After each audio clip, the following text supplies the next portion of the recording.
Good morning વિદ્યાર્થી મિત્રો, આપણે ઘણા લાંબા સમયથી આમ જોવા જઈએ તો 16 માર્ચથી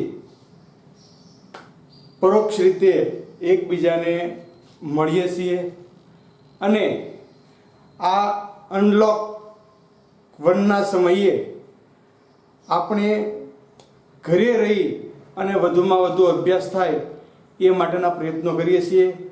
તો વિદ્યાર્થી મિત્રો, આજે આપણે ધોરણ 10 મેથમેટિકમાં ચોથું પ્રકરણ દ્વિઘાત સમીકરણનો અભ્યાસ કરવાનો છે।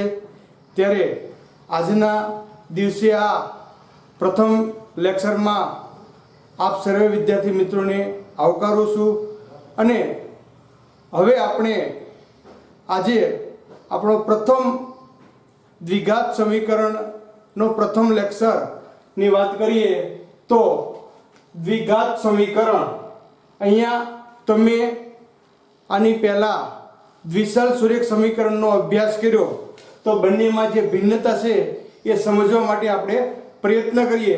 તો સૌપ્રથમ બંને પોઈન્ટ લખું છું દ્વિસલ સુરેખ સમીકરણ અને એવી જ રીતે દ્વિઘાત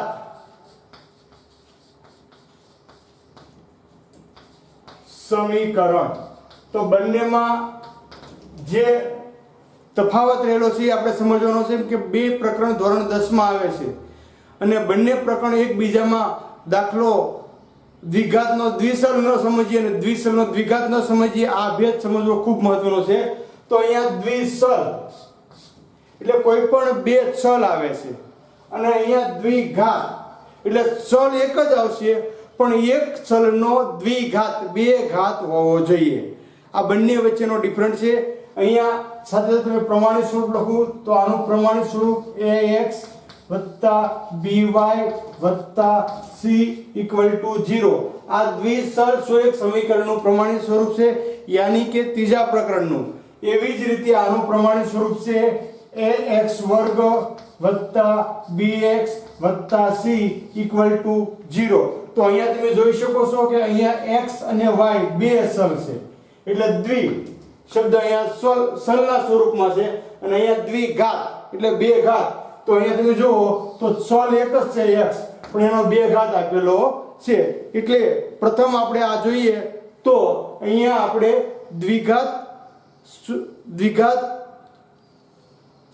દ્વિસલ સુરેખ સમીકરણ અને દ્વિઘાત સમીકરણનો ભેદ આપણી પાસે સ્પષ્ટ થઈ ગયો। હવે આપણે આગળ વધીએ તો દ્વિસલ સુરેખ સમીકરણમાં બે ચલ હોય અને દ્વિઘાત સમીકરણમાં બે ઘાત હોય છે। ત્યાર પછી પ્રથમ પોઈન્ટ આપણે જોઈએ તો દ્વિઘાત બહુપદી। દ્વિઘાત બહુપદીની વાત કરીએ તો વિદ્યાર્થી મિત્રો, આપણે બીજું પ્રકરણ બહુપદીનો અભ્યાસ કર્યો છે જેમાં બહુપદીના પ્રકાર એક ઘાત બહુપદી અને દ્વિઘાત બહુપદી કે જે બહુપદીમાં બે ઘાત હોય આવી પદાવલીને આપણે દ્વિઘાત પદાવલી કહીએ છીએ।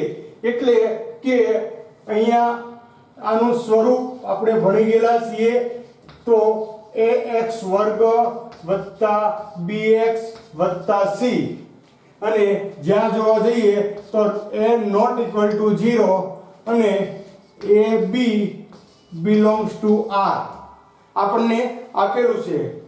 આ બહુપદીના શૂન્યો મેળવતો પણ આપણે શીખ્યા છીએ। બહુપદીના શૂન્યો, બહુપદીનું મૂલ્ય શું મળે એનો પણ આપણે અભ્યાસ કરેલો છે। દ્વિઘાત બહુપદીની વાત કર્યા પછી આપણે મૂળ પોઈન્ટ ઉપર આવીએ છીએ, દ્વિઘાત સમીકરણ।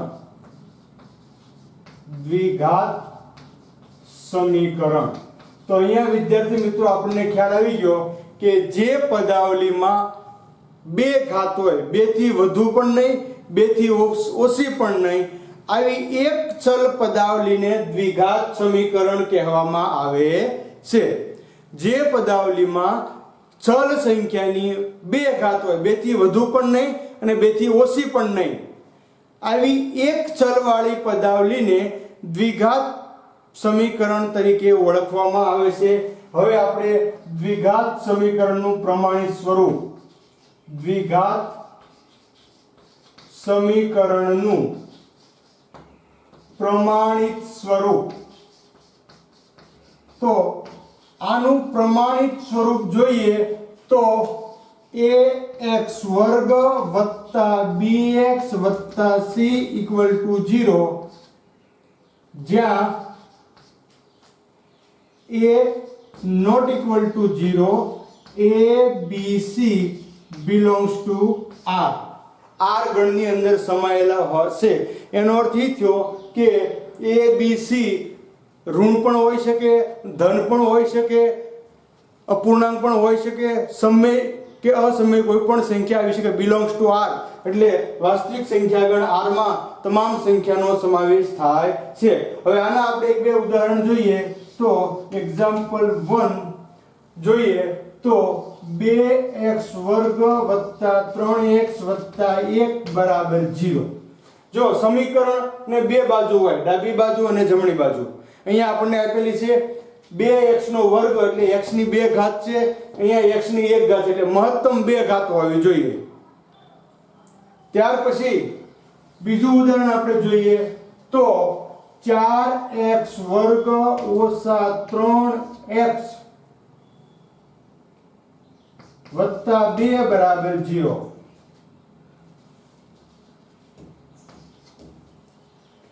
4x માઇનસ 3x નો વર્ગ વત્તા 2 બરાબર 0. તો આને તમે ક્રમાનુસાર ગોઠવો તો -3x વર્ગ પહેલા આવશે. આ પણ દ્વિઘાત સમીકરણ છે. એટલે આ રીતે વિદ્યાર્થી મિત્રો આપણા મગજમાં વાત સમજાવવી જોઈએ કે જે સમીકરણમાં 2 ઘાત હોય એવા સમીકરણને દ્વિઘાત સમીકરણ તરીકે ઓળખવામાં આવે છે. 2 કરતા ઓછી ઘાત મહત્તમ હોય તો ન ચાલે, મહત્તમ 2 ઘાત અને ઓછીમાં ઓછી પણ 2 ઘાત એક ચલની હોવી જોઈએ. હવે આગળ વધીએ આપણે તો દ્વિઘાત સમીકરણ ની વાત કરીએ છીએ તો દ્વિઘાત સમીકરણ નો અભ્યાસ ગણિત શાસ્ત્રીઓ એ કઈ રીતે કર્યો એટલે કે ત્રીજો પોઈન્ટ દ્વિઘાત સમીકરણ ના ઉકેલમાં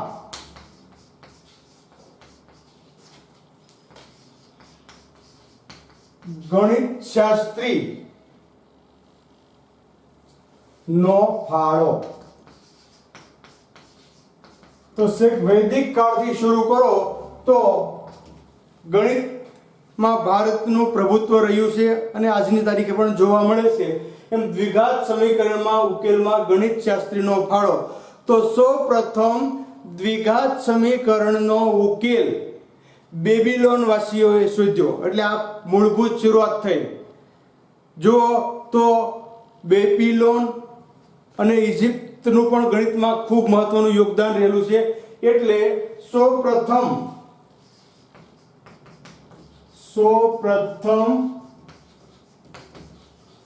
બેબીલોન વાસી, દેશનું નામ છે આ, વાસીઓએ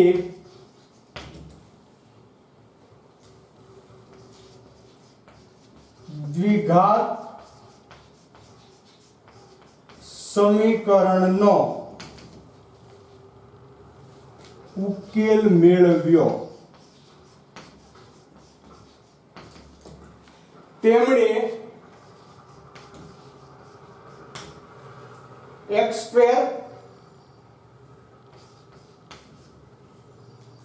minus px plus q equal to 0 સ્વરૂપનો ઉકેલ મેળવ્યો.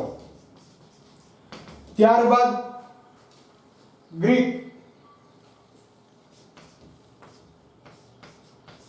ગ્રીકના ગણિત શાસ્ત્રી યુક્લિડ યુક્લિડે લંબાઈ શોધવાની ભૌમિતિક રીત દ્વારા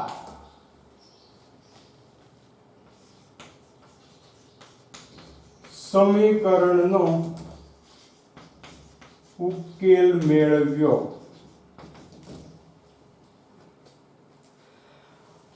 ભારતનું પણ મહત્વનું યોગદાન છે. ભારતનું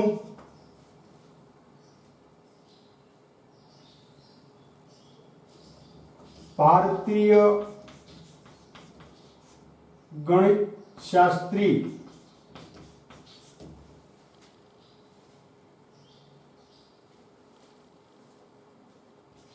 નું યોગદાન. અહીંયા વાત કરતા હોઈએ તો સૌપ્રથમ બેબીલોન વાસીઓએ સમીકરણનો ઉકેલ મેળવો. ત્યાર પછી ગ્રીકનો તત્વજ્ઞાની યુક્લિડ, આપણે યુક્લિડનું ધોરણ 9 માં પણ જોઈ ગયા કે યુક્લિડ ભૂમિતિની રચના એને કરેલી છે. એલિમેન્ટ્સ નામનો ગ્રંથ બનાવેલો છે. એને પણ દ્વિઘાત સમીકરણનો ઉકેલ મેળવો. ભારતીય ગણિતશાસ્ત્રી બે બ્રહ્મગુપ્ત અને શ્રીધર આચાર્ય બે મહત્વના ગણિતશાસ્ત્રીઓ. બ્રહ્મગુપ્ત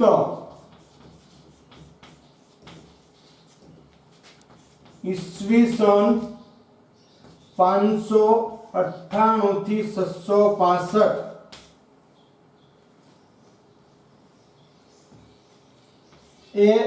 ax વર્ગ વત્તા bx બરાબર c સ્વરૂપના સમીકરણ નો ઉકેલ. આ બે પોઈન્ટ આપણે જોવાના છે કે બ્રહ્મગુપ્તએ ax વર્ગ વત્તા bx ઇક્વલ ટુ c બે ઘાતના સમીકરણનો ઉકેલ આપણને મેળવી આપ્યો છે. એવી જ રીતે શ્રીધર આચાર્ય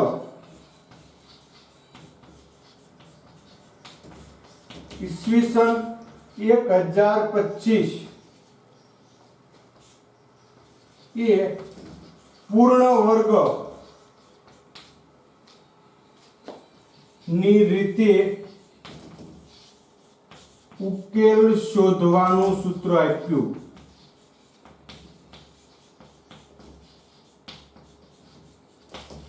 શ્રીધર આચાર્યના નામ ઉપરથી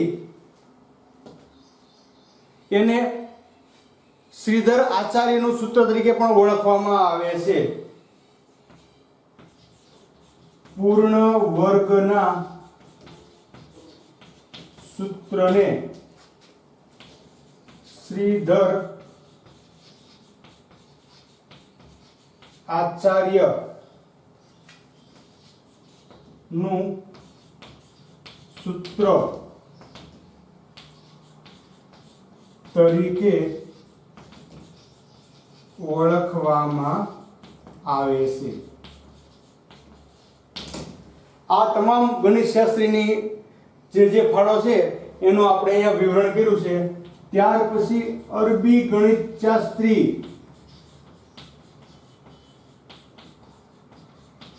અલ-ખ્વારિઝમ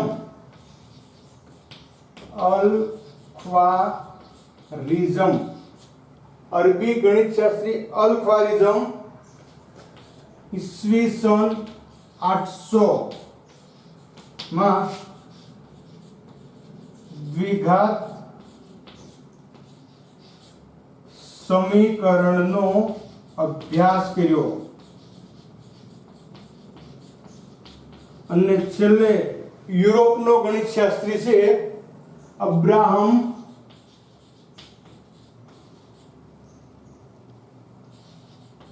બારહિયા હાનાસી. યુરોપ અબ્રાહમ બારહિયા હાનાસી યુરોપ ઈસવીસન 1145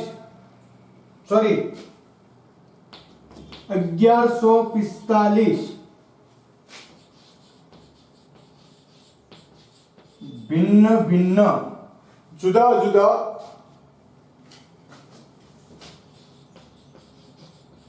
સમીકરણના પૂર્ણ ઉકેલ મેળવ્યા. આ રીતે જોવા જઈએ તો વિવિધ ગણિત શાસ્ત્રીનું કેટલું યોગદાન રહેલું છે એ આપણે અહીંયા વિવરણથી લખ્યું છે. ટૂંકમાં તમારા માટે જે મહત્વના પોઈન્ટ 1 માર્કના જે ટૂંકા પ્રશ્નો હેતુલક્ષી પ્રશ્નો પૂછાય છે એના માટે મહત્વના છે. તો સૌ પ્રથમ સમીકરણનો ઉકેલ કોણે શોધ્યો? તો કે બેબીલોનવાસીઓ શોધ્યો. ત્યાર પછી ગ્રીકના ગણિત શાસ્ત્રી યુક્લિડે લંબાઈનું માપન કરી અને ભૌમિતિક રીત દ્વારા સમીકરણનો ઉકેલ મેળવ્યો. ભારતના 2 ગણિત શાસ્ત્રી બ્રહ્મગુપ્ત એટલે કે 598 થી 765 ax વર્ગ વત્તા bx c સ્વરૂપના સમીકરણનો ઉકેલ મેળવ્યો. શ્રીધર આચાર્ય 1025 પૂર્ણ વર્ગ રીતે ઉકેલ મેળવવાનું સૂત્ર આપ્યું, જેને શ્રીધર આચાર્યનું સૂત્ર પણ કહેવામાં આવે છે. અને અરબી ગણિત શાસ્ત્રી અલ ખ્વારિઝ દ્વિઘાત સમીકરણના અભ્યાસ કરેલો છે. અને છેલ્લે યુરોપનો ગણિત શાસ્ત્રી અબ્રાહમ બાર નાસીએ પૂર્ણ વર્ગની ભિન્ન ભિન્ન રીતનો અભ્યાસ કરી અને સમીકરણનો ઉકેલ મેળવેલો છે. અહીંયા સુધીમાં વિદ્યાર્થી મિત્રો આપણે 3 પોઈન્ટ જોયા.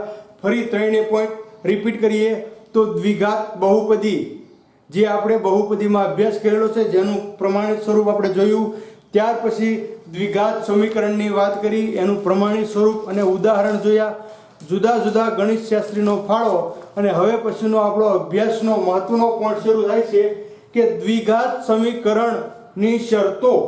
દ્વિઘાત સમીકરણ છે કે નહીં આ નક્કી કરવા માટેની શરતો, કે આપેલું સમીકરણ છે એ દ્વિઘાત સમીકરણ છે કે નહીં એની શરતોનો આપણે અભ્યાસ કરીએ. ચોથો પોઈન્ટ આવશે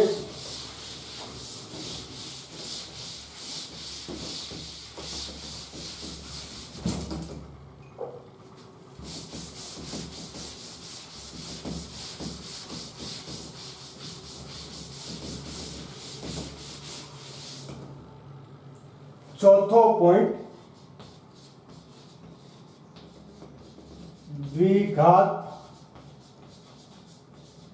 સમીકરણ હોવાની શરતો.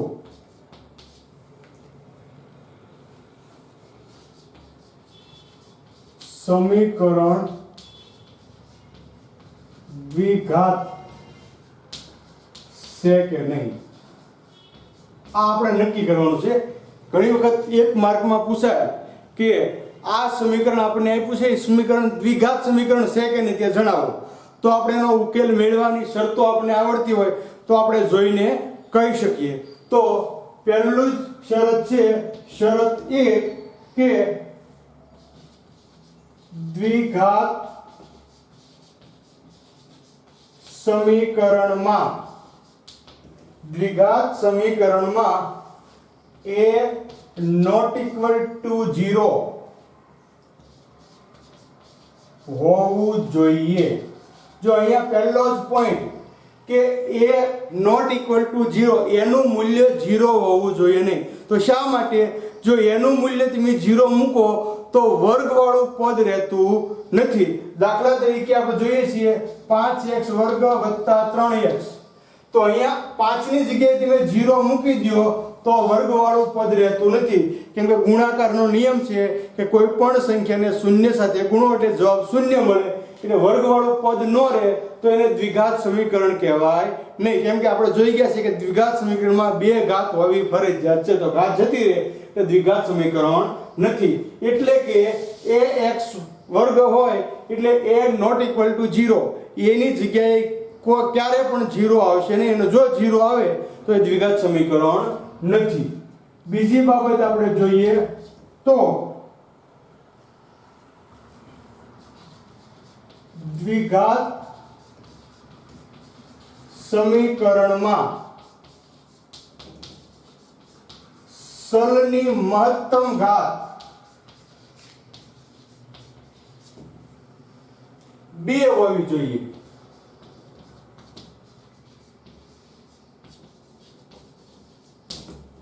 મહત્તમ ઘાત 2, 2 કરતા ઓછી એક ઘાત હોય તો હાલે, પણ એક પદની તો બે ઘાત હોવી જ જોઈએ. દ્વિઘાત સમીકરણમાં ચલની મહત્તમ ઘાત 2 હોવી જોઈએ.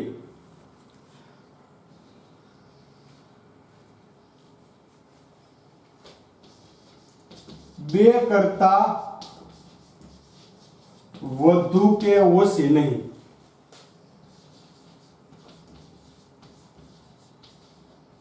બે કરતા વધારે પણ નહીં અને બે કરતા ઓછી પણ નહીં. આ બીજી શરત. પહેલું પદ આપણે જોઈ લીધું કે ભાઈ એમાં કોઈ પણ સંખ્યા હોવી જોઈએ એ બિલોંગ્સ ટુ આર વાળી, 0 સિવાયની. ત્યાર પછી ચલની મહત્તમ ઘાતાંક 2 હોવી જોઈએ, 2 થી વધારે પણ નહીં ને 2 થી ઓછી પણ નહીં. ત્યાર પછી ત્રીજો પોઈન્ટ આપણે જોઈએ તો દ્વિઘાત સમીકરણમાં એક જ ચલ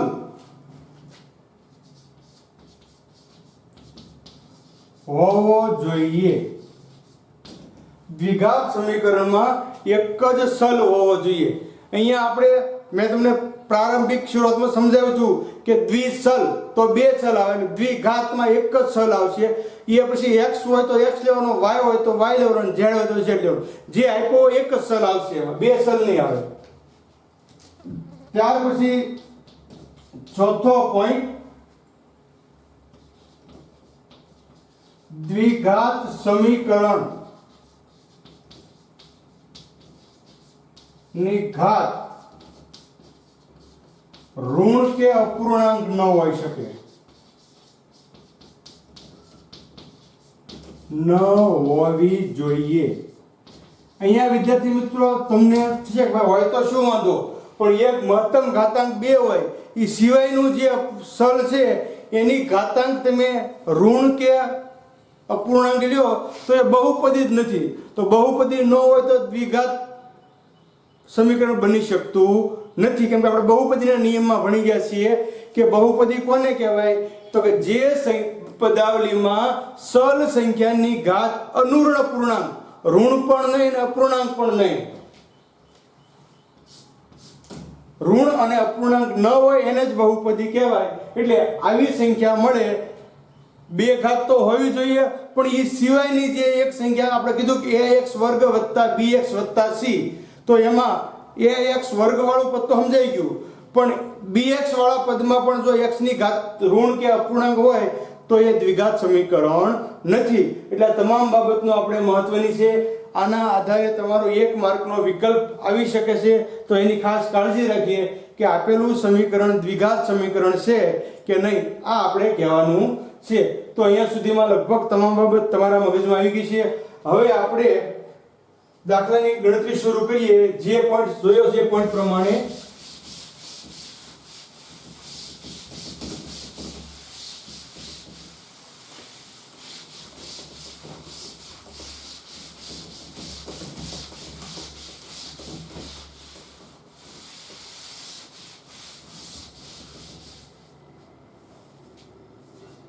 નીચે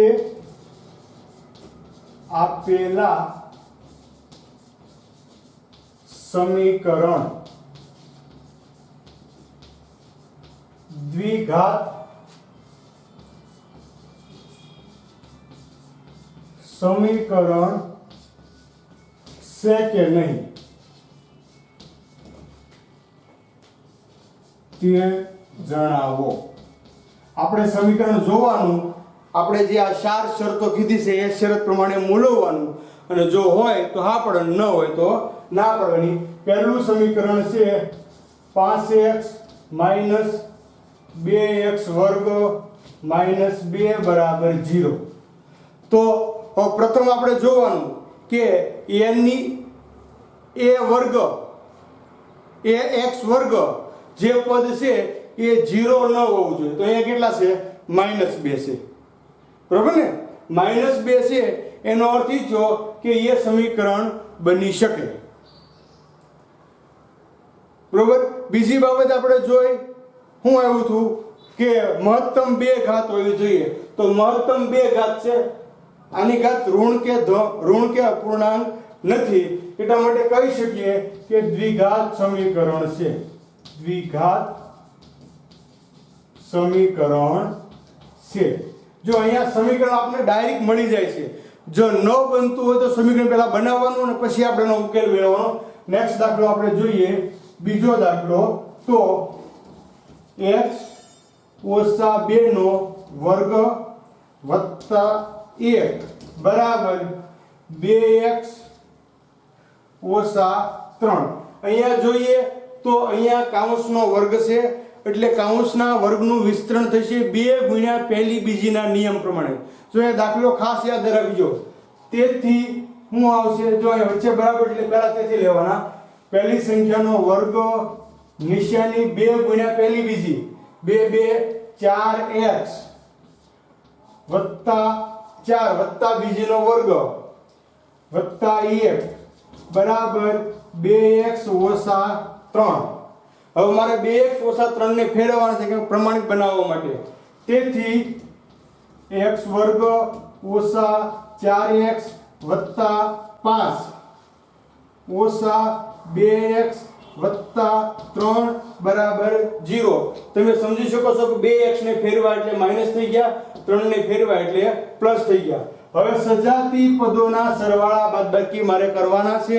તો વર્ગ વાળું એક જ પદ એટલે x વર્ગ ઓછા 4x ઓછા 2x ઓછા ઓછા હોતી સરવાળો થયો ઓછા 6x.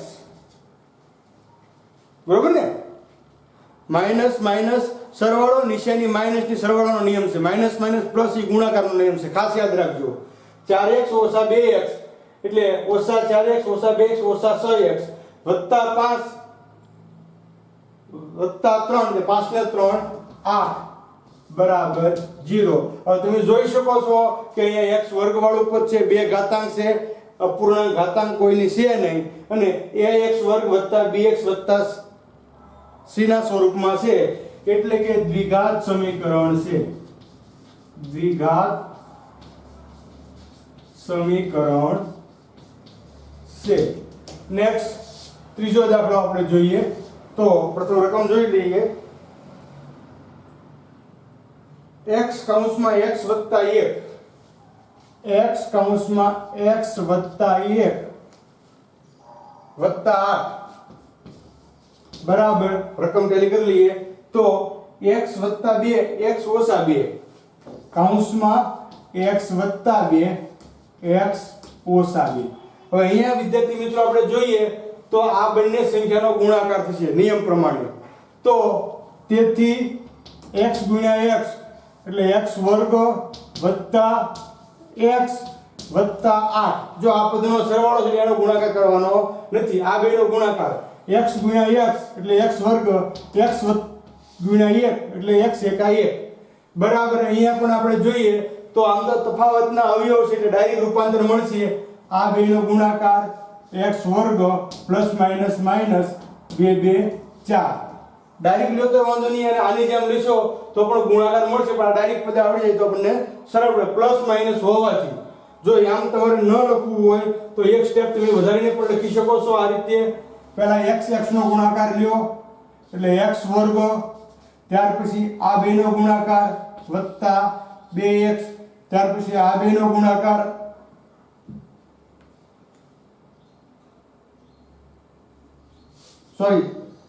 એક સાથે લઈ લીધે ભૂલ ન પડે. પહેલા આ બેનો ગુણાકાર એટલે x વર્ગ, આ બેનો ગુણાકાર માઈનસ 2x, આ બેનો ગુણાકાર plus 2x plus minus minus 2 2 4. આ પદ ઉડી ગયા વત્તા વસા હોવાથી, એટલે છેલ્લે એ જવાબ આવશે, પણ ડાયરેક્ટ આવડી જાય તો સરળતા રહેશે. હવે આપણે બેને ફેરવી નાખીએ. તેથી x વર્ગ વત્તા x વત્તા 8. આ x વર્ગને ફેરવા એટલે માઈનસ થયા, ઓછા 4 ને ફેરવા એટલે પ્લસ 4 બરાબર 0. x વર્ગ જતા રહ્યા, તેથી x એક જ વધ્યા અને વત્તા 8 ને 4 12 બરાબર 0. હવે અહીંયા તમે જોઈ શકો છો કે એ x વર્ગ વાળું પદ નથી, બે ઘાત વાળું પદ રહ્યું નથી. તો કહી શકીએ આપણે કે દ્વિઘાત સમીકરણ નથી. આપેલું સમીકરણ છે એ દ્વિઘાત સમીકરણ નથી. શા માટે?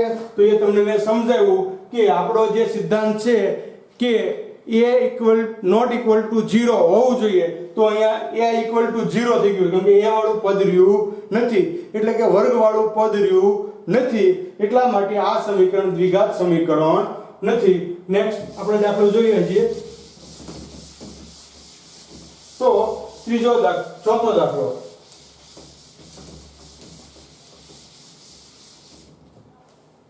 ચોથો દાખલો x વત્તા 2 નો વર્ગ x વત્તા 2 કૌંસનો ઘન ઇક્વલ ટુ 2x બ્રેકેટ એટલે કૌંસ x વર્ગ ઓછા 1. પ્રથમ આપણે પદાવલીનું ઘનનું વિસ્તરણ લેવું પડશે. અહીંયા બે પદાવલીનો ગુણાકાર કરવો પડશે. તેથી ઘનનું વિસ્તરણ કરીએ તો પહેલી સંખ્યાનો ઘન વત્તા બીજી સંખ્યાનો ઘન. જો પહેલી સંખ્યા એટલે x નો ઘન, બીજી સંખ્યા એટલે 2 નો ઘન, 2 ગુણ્યા 2 ગુણ્યા 2 એટલે 8 વત્તા 3 ગુણ્યા પહેલી વર્ગ બીજી એટલે 3 દુ 6 x નો વર્ગ વત્તા 3 ગુણ્યા પહેલી બીજીનો વર્ગ એટલે 3 બીજીનો વર્ગ એટલે 4 3 4 12x બરાબર 2 નો ગુણાકાર 2x નો ઘન માઈનસ 2x. હવે બંને પદ ફેરવતા, તેથી x ઘન વત્તા 8 વત્તા 6x નો વર્ગ વત્તા 12x ઓછા 2x નો ઘન વત્તા 2x બરાબર 0. 2x નો ઘન ફેરવો એટલે માઈનસ, 2x ને ફેરવા એટલે પ્લસ. હવે નિયમ પ્રમાણે બાદબાકી કરતા સજાતી પદો સરખા ઘાત વાળા પદોની બાદબાકી કરો એટલે 2 માંથી 1 ગયા એટલે માઈનસ x નો ઘન 6 7 8 વત્તા 8x નો વર્ગ, ત્યાર પછી 12 ને 2 વત્તા 14x વત્તા 8 બરાબર 0. અહીંયા વિદ્યાર્થી મિત્રો આપણે જોઈ શકીએ છીએ કે x ઘન જે છે એ x નું 3 ઘાત છે. આપણી મહત્તમ 2 જ ઘાત હોવી જોઈએ, 2 કરતા વધારે ઘાત છે એટલે દ્વિઘાત સમીકરણ નથી. દ્વિઘાત સમીકરણ નથી. આપેલી પદાવલી જે છે અથવા આપેલું સમીકરણ છે તે દ્વિઘાત સમીકરણ નથી. નેક્સ્ટ દાખલો આપણે જોઈએ હવે. તો દાખલા નંબર 5મો દાખલો x વર્ગ વત્તા 3x વત્તા 1 બરાબર x માઈનસ 2 નો વર્ગ. તો અહીંયા જોઈ શકીએ છીએ કે આ બાજુ કોઈ ફેરફાર નથી. અહીંયા આપણે વર્ગના અવયવ કૌંસના વર્ગના અવયવ પાડવા પડશે, એટલે કે વિસ્તરણ કરવું પડશે. તેથી x વર્ગ વત્તા 3x વત્તા 1 બરાબર પહેલી સંખ્યાનો વર્ગ એટલે x વર્ગ ઓછા 2 ગુણ્યા પહેલી બીજી એટલે 4x વત્તા 4 બીજીનો વર્ગ એટલે 4. ત્યાર પછી હવે આખા પદને હું ફેરવું છું આ બાજુ, તેથી x વર્ગ વત્તા 3x વત્તા 1 માઈનસ x વર્ગ વત્તા 4x ઓછા 4 બરાબર 0. જો ત્રણ પદ ફેરવા, પહેલું પદ ફેરવું એટલે માઈનસ, બીજું પદ માઈનસ હોવાથી પ્લસ, ત્રીજું પદ પ્લસ હોવાથી માઈનસ. હવે સજાતી પદો સરખા ઘાત વાળા પદના સરવાળા બાદબાકી મારે કરવાના છે. તો x વર્ગ માંથી x વર્ગ ગયો એટલે જતા રહ્યા 4 ને 3 7x સરવાળો થયો અને ઓછા 4 માંથી 1 ગયા એટલે ઓછા 3 બરાબર 0. તો અહીંયા પણ વિદ્યાર્થી મિત્રો વર્ગ વાળું પદ રહ્યું નથી, એટલે કે a નોટ ઇક્વલ ટુ 0. આ વાત યોગ્ય થઈ નથી, એટલે સમીકરણ દ્વિઘાત સમીકરણ નથી. ત્યાર પછી છઠ્ઠો દાખલો આપણે જોઈએ.